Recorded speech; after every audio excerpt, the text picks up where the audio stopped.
Hello students, Radhe Radhe and जय भोलेनाथ आप सभी को। Welcome back to my channel study with Sharma में, जहां क्लास 10th के बोर्ड एग्जाम से रिलेटेड हर इम्पोर्टेंट टॉपिक को सिंपल और एग्जाम ओरिएंटेड तरीके से समझाया जाता है।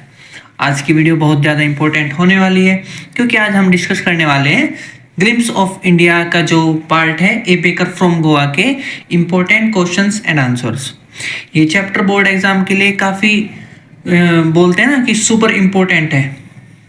मैं आपको इस वीडियो में important questions and answers explain करूंगा, ठीक है, जो डायरेक्ट या इनडायरेक्ट एग्जाम में 100% आने के चांसेस रखते हैं। हर क्वेश्चन को हम इजी लैंग्वेज में, एग्जाम पॉइंट ऑफ व्यू और आंसर राइटिंग टिप्स के साथ कवर करेंगे, ताकि आप एग्जाम हॉल में बिना घबराए लिख सको। ओके, अगर आप क्लास 10th बोर्ड एग्जाम की प्रिपरेशन सीरियसली कर रहे हो तो ये वीडियो लास्ट तक जरूर देखिए, क्योंकि एक भी इंपॉर्टेंट पॉइंट मिस नहीं होने वाला।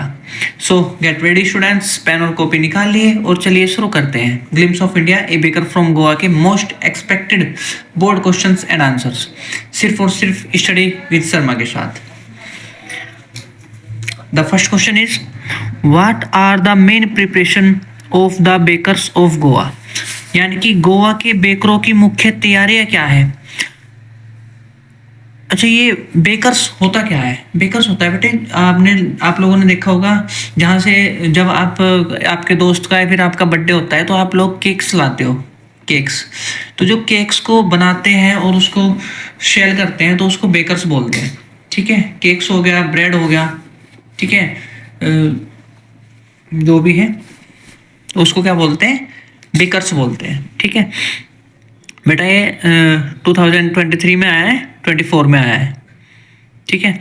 और यही क्वेश्चन बदल के फिर 22 में भी आया है, 22 में आया था, ठीक है। उसके बाद 23 और 24 में आया है।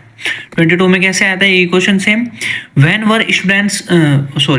वर sweets and snacks prepared on special occasion. यानी कि स्पेशल ओकेजन पर स्वीट्स और स्नैक्स कब प्रिपेयर किए जाते थे, ठीक है। ये बेटे काफ़ी इंपॉर्टेंट क्वेश्चन है, ठीक है, इसको आप लोग ध्यान से देखना।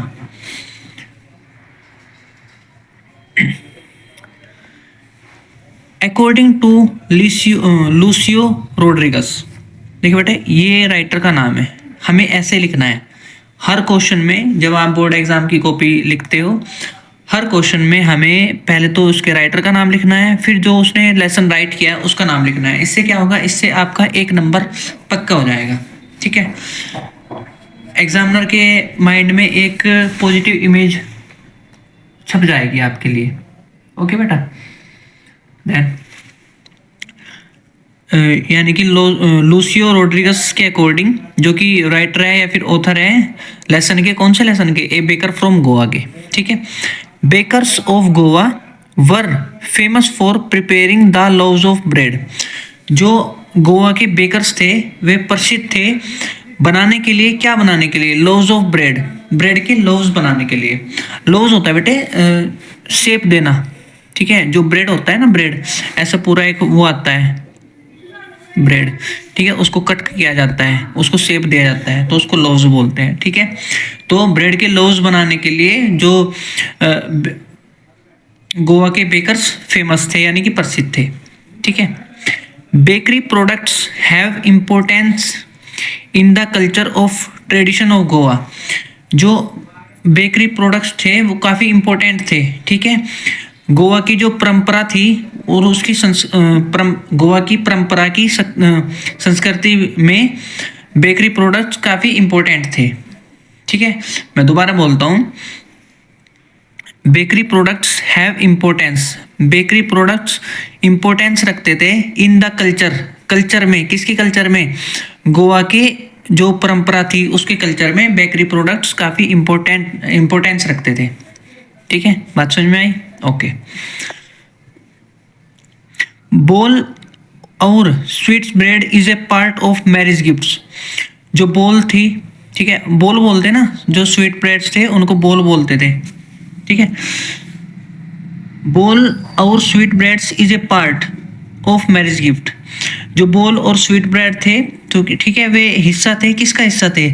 शादी के उपहार का। शादी के उपहार का हिस्सा थे बोल और स्वीट्स ब्रेड। ठीक है, cakes and bolinhas of coconut cookies, जो केक्स थे और बोलिनहाज थे कोकोनट कुकीज के, are eaten at every festival, वे खाए जाते थे हर फेस्टिवल पे, हर त्योहार पे। Oh sorry, cakes and bolinhas of coconut cookies are eaten at every festival, cakes और बोलिनहाज हर फेस्टिवल पर, ठीक है, खाए जाते थे, जो कि किससे बने होते थे? कोकोनट कुकीज से, ठीक है। The lady of the house prepare sandwiches at her daughter's engagement, जो घर की लेडी होती थी, ठीक है, वो प्रिपेयर करती थी सैंडविचेस को अपनी डॉटर्स की एंगेजमेंट पे। जो उसकी डॉटर होती थी, उसकी जब सगाई होती थी, जो घर की लेडी होती थी, वो सैंडविच को प्रिपेयर करती थी, ठीक है। ओके, समझ में आया? अगर नहीं भी समझ में आया हो तो एक बार डायरेक्ट इसका माइंड पॉइंट देख लेते हैं, यानी कि इसकी जो हिंदी इंग्लिश ट्रांसलेशन है उसको देख लेते हैं। गोवा के बेकर्स ब्रेड के लोव्स बनाने के लिए फेमस थे। बेकरी प्रोडक्ट्स का गोवा की ट्रेडिशनल कल्चर में बहुत इम्पोर्टेंस है। बोल और स्वीट्स ब्रेड शादी के गिफ्ट का एक हिस्सा होते हैं। केक्स और कोकोनट कुकीज वाली बोलिनाज हर फेस्टिवल पर खाई जाती है। घर की लेडी अपनी बेटी की एंगेजमेंट पर सैंडविचेस प्रिपेयर करती है। तो बेटा इसका एक ही इम्पोर्टेंट क्वेश्चन था, ठीक है, जो मैं आपका करा चुका हूँ।